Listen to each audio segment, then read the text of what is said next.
Институциите не одговорија на 550 приговори поднесени од студентите на Универзитетот Свети Кирил и Методи, за кои се избори Универзитетското студентско собрание.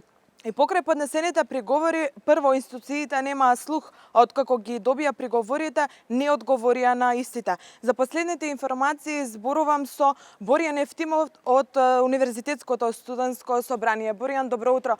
Кажи ми, добивте одговор, не добивте одговор и доколку добивте, кој е одговорот од институциите? Официјален одговор зошто приговорите се одбиени нема добиено ниту ние, ниту студентите.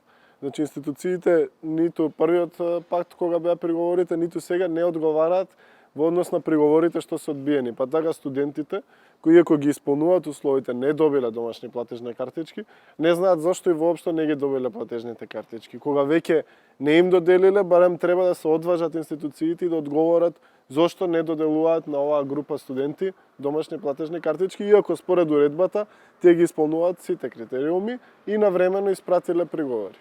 Така, сега кој е правниот пат по кој треба студентите да го исполнат своето право, односно да добијат платежна картичка? Како може да се изборат за истата, доколку е можно?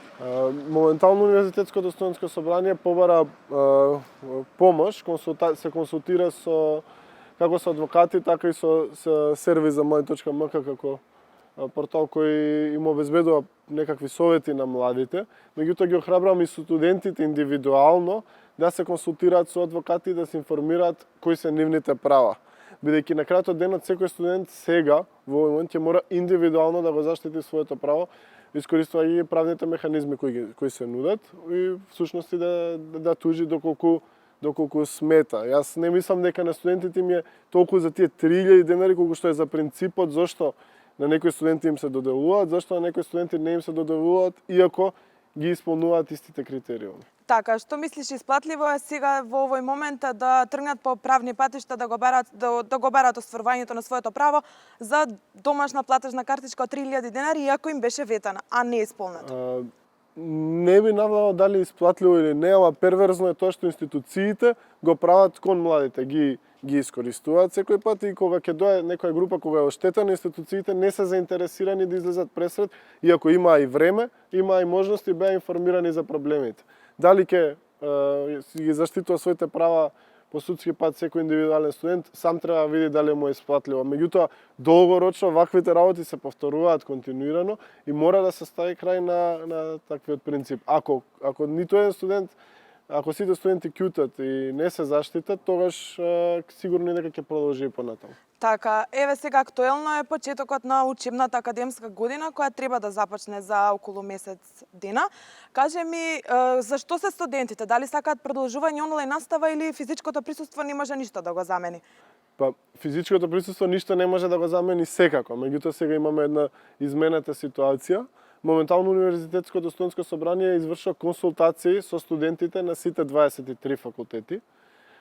Тоа го вршат факултетските студентски собранија, пошто во петок Универзитетското студентско собрание има седница, каде што ќе ги собере сите информации од студентите и ќе се произнесе по еден, друг или трет став.